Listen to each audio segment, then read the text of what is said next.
A man goes to the pet store and there is, of course, the mysteriously cheap parrot.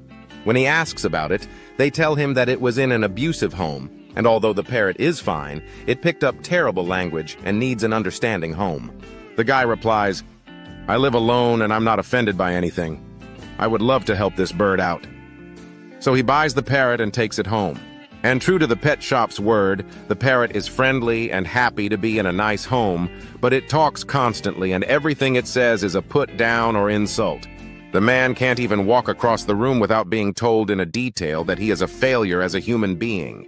But he puts up with it, because obviously this parrot doesn't understand and he tries to teach it to be nicer.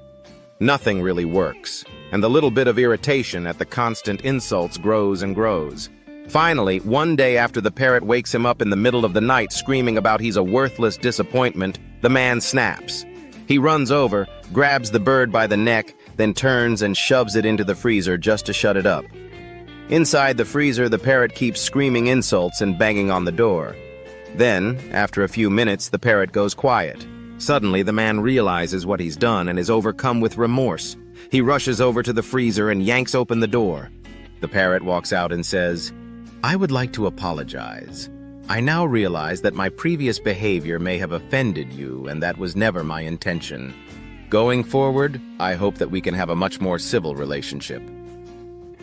The parrot looks back at the freezer and asks, "Can you tell me, just what did the chicken do?"